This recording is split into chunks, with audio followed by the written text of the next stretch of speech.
छिंपा कैसे हैं आप सभी दोस्तों। आज की क्लास के अंदर हम जिला दर्शन के अंतर्गत अनूपगढ़ जिला जो अभी हाल ही में नया बना है, उस अनूपगढ़ जिले से संबंधित जितने भी महत्वपूर्ण तथ्य है, चाहे ज्योग्राफी से हो, हिस्ट्री से हो या कला संस्कृति से, सारे के सारे आज हम एक ही वीडियो के अंदर हल करने वाले हैं। तो उम्मीद करता हूँ आप सभी अच्छे से देखेंगे और ये वीडियो भविष्य में आपके लिए उपयोगी साबित होगा। ध्यान दीजिएगा दोस्तों। जैसा कि सर्वविदित है कि 17 मार्च 2023 को राम लुभाया कमेटी की सिफारिश पर, थोड़ा लिख देता हूं मैं, अनूपगढ़ जिला अनूपगढ़ जिला देखने से पहले हम कुछ बेसिक बातें वो कर लेते हैं। जैसे देखिएगा,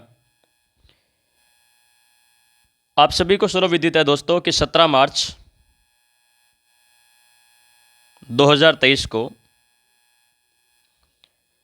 राम लुभाया कमेटी की बात करूं तो कमेटी का नाम है राम लुभाया कमेटी। राम लुभाया कमेटी की सिफारिश पर राजस्थान के मुख्यमंत्री अशोक गहलोत के द्वारा 19 नए जिले और 3 संभाग इन 3 संभागों की घोषणा की गई। फिर से रिपीट कर रहा हूं दोस्तों, ये डेट इंपॉर्टेंट है, ध्यान दीजिएगा। 17 मार्च 2023 को राम लुभाया कमेटी के द्वारा सिफारिश देने पर राजस्थान के मुख्यमंत्री श्री अशोक गहलोत के द्वारा 19 नए जिलों और 3 संभागों की घोषणा थी वो की गई थी। दोस्तों, ये 19 नए जिले और 3 संभाग इन्होंने अपना कार्य ध्यान से सुनेंगे, इन्होंने अपना कार्य ये कार्य 7 अगस्त 2023 से स्टार्ट किए। और दोस्तों खास बात यह कि 7 अगस्त को ही इन नए जिलों का स्थापना दिवस मनाया जाता है। ध्यान दीजिएगा, 7 अगस्त 2023 को अधिसूचना प्रभावी होने के साथ ही माननीय मुख्यमंत्री अशोक गहलोत एवं राजस्व मंत्री श्री रामलाल जाट द्वारा बिड़ला ऑडिटोरियम जयपुर से वर्चुअल माध्यम से नवीन जिला मुख्यालयों की शिला पट्टिकाओं का अनावरण किया गया तथा सभी जिलों की वेबसाइट भी लॉन्च की गई। एक बात मैं आपको बता देता हूं दोस्तों कि जब ये ज़िले बने थे, 19 ज़िले और 3 संभाग बने थे, इस समय यदि आपसे पूछा जाए कि राज्यपाल कौन थे, तो राज्यपाल थे दोस्तों कलराज मिश्र। ये प्रश्न भी इम्पोर्टेंट है कि जब नए ज़िले बने और संभाग बने, उसमें मुख्यमंत्री श्री अशोक गहलोत थे और राज्यपाल श्री कलराज मिश्र थे वो राज्यपाल थे। तो हम बात कर रहे थे, मैंने जैसा कि आपको बताया कि आज की हमारी क्लास अनूपगढ़ ज़िले पर रहने वाली है। तो अनूपगढ़ जिले को यदि हम मैप के अंदर देखें तो ध्यान दीजिएगा, अनूपगढ़ जिला ये पहली बात तो ये कि श्री गंगानगर और बीकानेर से कुछ हिस्सा बीकानेर से लेकर के बनाया गया है।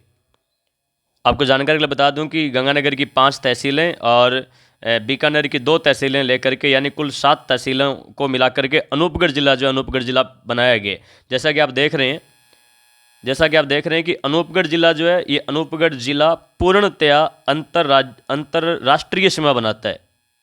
तो यदि आपसे पूछे कि पूर्णतया अंतर्राष्ट्रीय सीमा नया जिला अनूपगढ़ किस प्रकार की सीमा बनाता है, तो पूर्णतया अंतर्राष्ट्रीय सीमा बनाता है। हम अंतर्राष्ट्रीय सीमा को भी कभी आगे की क्लास के अंदर अच्छे से डिस्कस करेंगे। आज का हमारा टॉपिक दोस्तों सिर्फ और सिर्फ अनूपगढ़ है। हम अनूपगढ़ के बारे में जितने भी इंपॉर्टेंट फैक्ट है जो एग्जाम पॉइंट ऑफ व्यू से इंपॉर्टेंट रहने वाले हैं, वो सारे इंपॉर्टेंट फैक्ट आज की क्लास के अंदर डिस्कस करने वाले हैं। तो बने रहिएगा, आप हमारी क्लास को लास्ट तक जरूर देखिएगा। चलिए आगे बढ़ते हैं। अनूपगढ़ के बारे में कुछ खास बातें दोस्तों मैं आपको पहले बता देता हूं, ध्यान दीजिएगा। अनूपगढ़, यदि हम अनूपगढ़ की बात करें, अनूपगढ़, तो दोस्तों अनूपगढ़ का प्राचीन नाम था अनूपगढ़ का चुंगेर। ध्यान से सुनेंगे, प्राचीन नाम चुंगेर था और इसकी स्थापना महाराजा अनूप सिंह के द्वारा की गई। महाराजा अनूप सिंह के द्वारा अनूपगढ़ की स्थापना दोस्तों की गई थी। और अगर मैं जियोग्राफिकल बात करूं मैं, तो ये अनूपगढ़ ये कोपेन के जलवायु वर्गीकरण के अकॉर्डिंग, कोपेन का जो जलवायु वर्गीकरण है, कोपेन के जलवायु वर्गीकरण के अनुसार यदि हम अनूपगढ़ को देखें तो अनूपगढ़ ये कोपेन के कोड BWHW के अंतर्गत आता है, BWHW के अंतर्गत आता है। और दोस्तों यदि अनूपगढ़ की आकृति आपसे पूछ ली जाए तो अनूपगढ़ की आकृति जो है दहाड़ता हुआ शेर, अनूपगढ़ की आकृति जो है वो है दहाड़ता हुआ शेर के अनुसार अनूपगढ़ दिखाई देता है, या आप यूँ कह सकते हो कि बैठा हुआ शेर या दहाड़ता हुआ शेर के जैसे अनूपगढ़ जो है वो दिखाई देता है। फिर से रिपीट कर रहा हूँ दोस्तों, अनूपगढ़ का प्राचीन नाम चुंगेर था। अनूपगढ़ की स्थापना अनूप सिंह के द्वारा की गई और कोपेन के जलवायु वर्गीकरण के अनुसार ये BWSW कोड के अंतर्गत आता है। इसकी आकृति जो है ये दहाड़ता हुआ शेर के अनुसार दिखाई देता है। यदि हम बात करें दोस्तों अनूपगढ़ की, तो अनूपगढ़ जो है 2 जिलों की तहसीलें लेकर के अनूपगढ़ का गठन किया गया है। तो वो 2 जिले कौन कौन से? एक जिला तो है श्री गंगानगर और एक जिला दोस्तों बीकानेर। गंगानगर और बीकानेर, आप देखिएगा गंगानगर की 5 तहसीलें ली गई है और बीकानेर से 2 तहसीलें ली गई है। तो वो कौन कौन सी तहसीलें हैं जो ली गई है, आप ध्यान से सुनिए। गंगानगर से दोस्तों एक तहसील ली गई है अनूपगढ़, एक ली गई रायसी नगर, एक ली गई विजयनगर, एक ली गई रावला और एक दोस्तों गड़साना। 5 तहसीलें ली गई गंगानगर से, अनूपगढ़, रायसी नगर, विजयनगर, रावला, गड़साना, और 2 तहसीलें जो है वो बीकानेर से ली गई है। कौन कौन सी? एक तहसील तो खाजूवाला और एक तहसील है छत्तरगढ़। तो इन 7 तहसीलों को मिलाकर के एक नया जिला बनाया गया और जो नया जिला बनाया गया वो जिला है आपका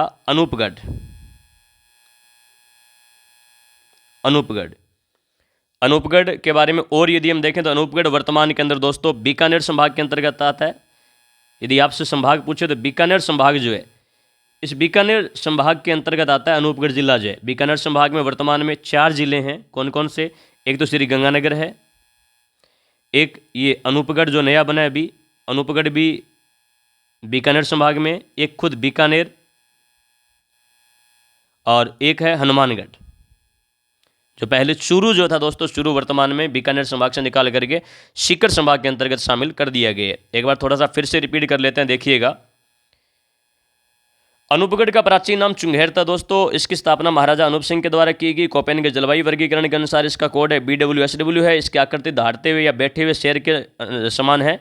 और गंगानगर और बीकानेर की 7 तहसीलों को लेकर के अनूपगढ़ का निर्माण जो है वो किया गया है। गंगानगर से 5 तहसीलें ली गई है, अनूपगढ़, रायसी नगर, विजयनगर, रावला, गड़साना, और बीकानेर से खाजूवाला और छत्तरगढ़ तहसील ली गई है। और ये वर्तमान में अनूपगढ़ जो है बीकानेर संभाग के अंतर्गत आता है। आगे बढ़ते हैं, इसके बाद की कहानी सुनिएगा। कुछ बातें और देखिए, जैसे देखिए मैं आपको अनूपगढ़ का मैप दिखाता हूँ दोस्तों। तो आप देख पा रहे हैं कि एक तहसील तो है ये, एक तहसील है गंगानगर की रायसी नगर, एक तहसील है विजयनगर, एक तहसील है अनूपगढ़, एक तहसील है गड़साना और एक रावला। ये 5 तहसीलें जो दोस्तों, ये 5 तहसीलें श्री गंगानगर से ली गई है। ध्यान दीजिएगा, ये जो आपको 5 तहसीलें दिख रही है, ये 5 तहसीलें श्री गंगानगर से ली गई है। और जो नीचे दिखाई दे रही है आपको 2 तहसीलें नीचे दिख रही है, एक खाजूवाला है और एक है छत्तरगढ़। ये दोनों तहसीलें दोस्तों बीकानेर से ली गई। इस प्रकार से 2 बीकानेर की तहसीलें और 5 जो है ये श्री गंगानगर की तहसीलें मिलाकर के कुल 7 तहसीलों को लेकर के आपका ये अनूपगढ़ जिला जो है, ये अनूपगढ़ जिला बनाया गया है। हम बात कर रहे हैं अनूपगढ़ के बारे में, कुछ खास तथ्यों की बात कर रहे हैं दोस्तों, तो ध्यान दीजिएगा।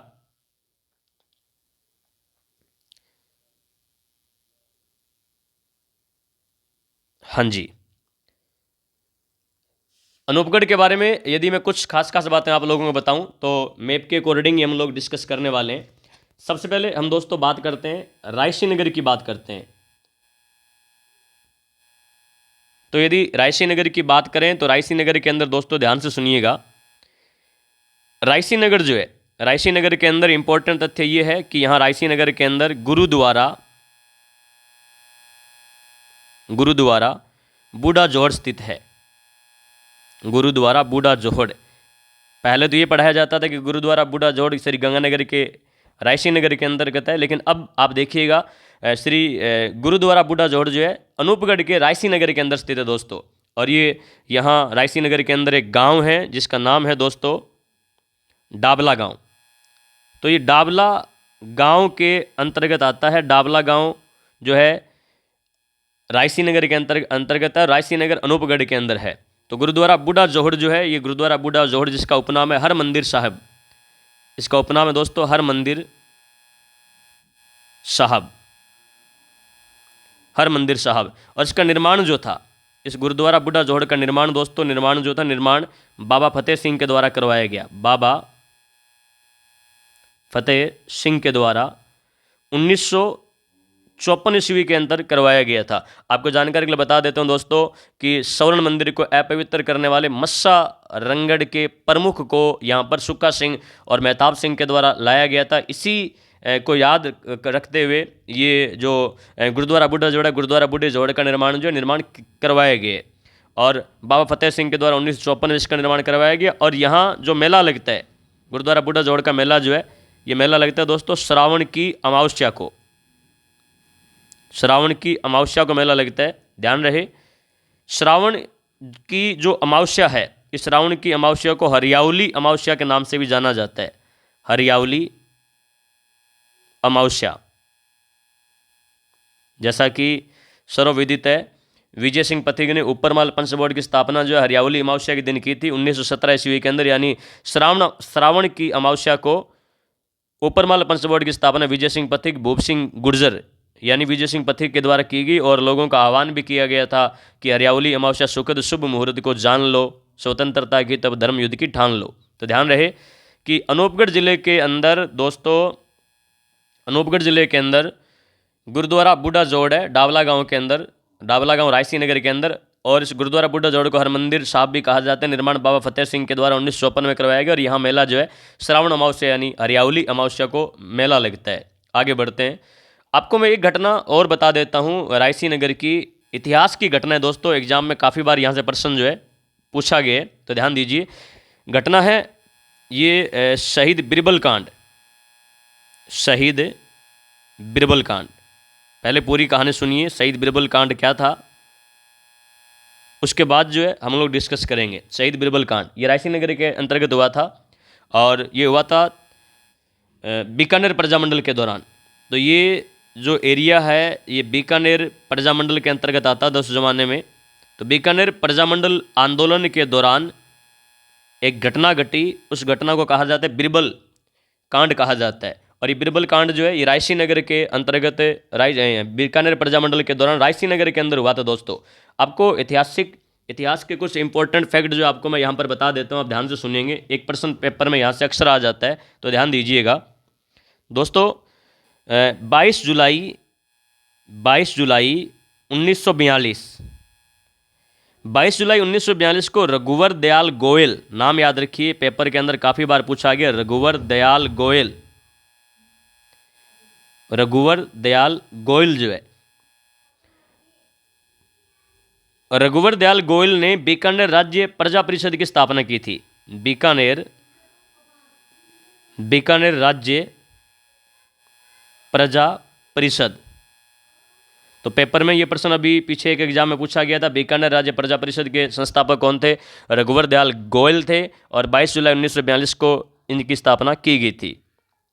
खास बात ये कि जब 1942 में ये संस्था बनी थी बीकानेर राज्य प्रजा परिषद, उस समय बीकानेर के राजा जो थे गंगा सिंह थे। और गंगा सिंह ने किसी भी प्रकार की राजनीतिक संस्था मंजूर नहीं की थी, अतः गोयल को भी राज्य से निर्वासित कर दिया गया और आम सभाओं एवं राज्य विरोधी भाषणों पर रोक लगा दी गई, जिससे जनता में असंतोष बढ़ गया। रघुवर दयाल गोयल को निर्वासित कर दिया गया था। कोई भी व्यक्ति यहाँ बीकानेर प्रजामंडल के बीकानेर राज्य के अंतर्गत आम सभा नहीं कर सकता और राज्य विरोधी भाषण नहीं दे सकता, इस पर रोक लगी हुई थी और जनता में खूब सारा असंतोष था इस समय दोस्तों। ध्यान दीजिएगा, 30 जून 1946 को, 30 जून 1946 की यदि हम बात करें तो 30 जून 1946 को रायसी नगर में प्रजा परिषद के अधिवेशन में किसानों की मांगों का समर्थन करते हुए जागीरदार अत्याचारों की आलोचना की गई।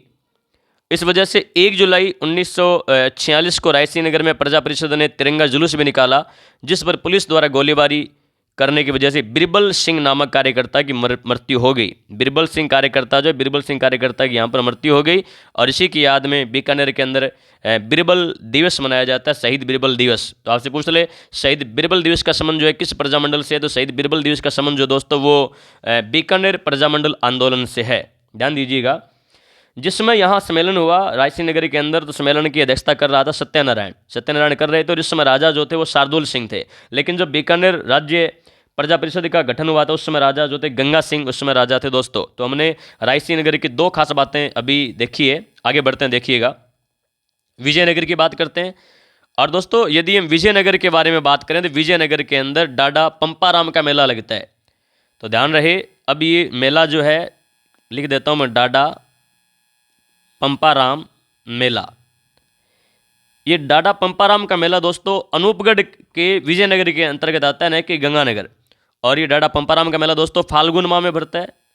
ये कला संस्कृति का मैटर है, फाल्गुन माह के अंदर डाडा पंपाराम का मेला भरता है। और यदि हम गड़साना की बात करें, गड़साना को भी देख लेते हैं, ध्यान दीजिएगा। ये यहाँ पर है गड़साना, मैं कलर चेंज कर लेता हूँ, ये गड़साना है।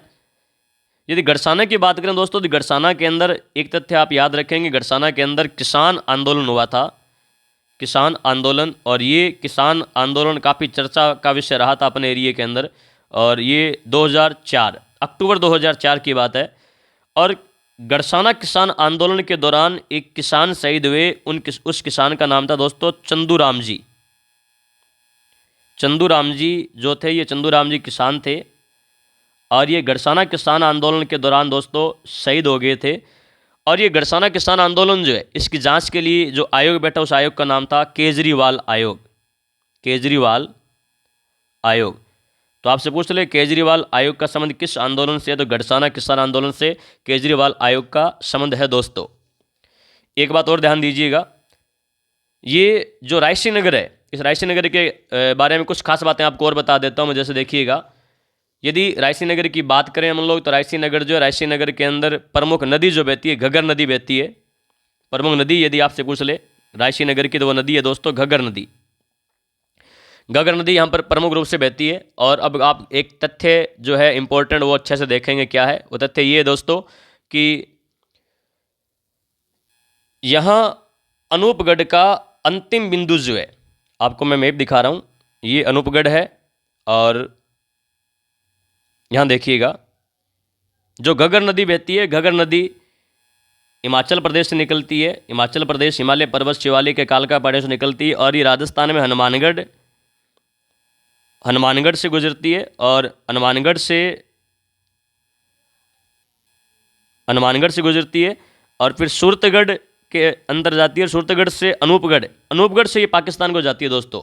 वो पॉइंट जहाँ से घग्गर नदी जो है ये पाकिस्तान के अंदर प्रवेश करती है, या यूं कहें अनूपगढ़ का वो गांव जहाँ जो अंतिम है घग्गर नदी का, वो गांव है दोस्तों बिंजोर।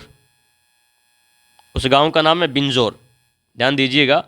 गांव का नाम बता रहा हूं मैं, अंतिम गांव जो है घग्गर नदी का बिंजोर है। बिंजोर दोस्तों अनूपगढ़ के अंदर पड़ता है। तो घग्गर नदी का अंतिम गांव यदि आपसे पूछ ले, घग्गर नदी का अंतिम गांव वो बिंजोर है। और इसके बाद ये घग्गर नदी जो है आगे पाकिस्तान में प्रवेश कर जाती है।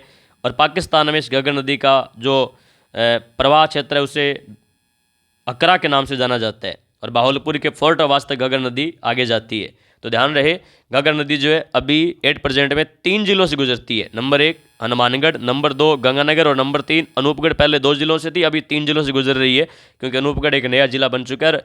अंतिम गांव जो है वो बिंजोर है अनूपगढ़ के अंतर्गत बिंजोर आता है दोस्तों। आगे बढ़ते हैं। अच्छा, बिंजोर की एक खास बात और बता देता हूँ आपको मैं।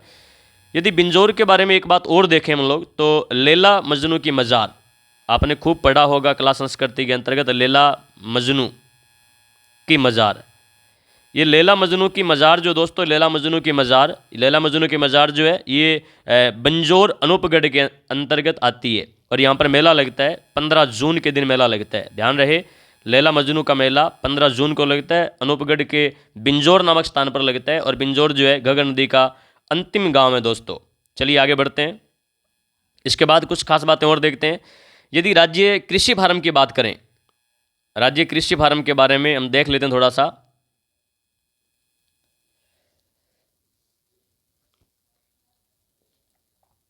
तो ध्यान दीजिएगा, जेतसर कृषि फार्म, यदि हम देखें तो जेतसर कृषि फार्म जो है, जेतसर कृषि फार्म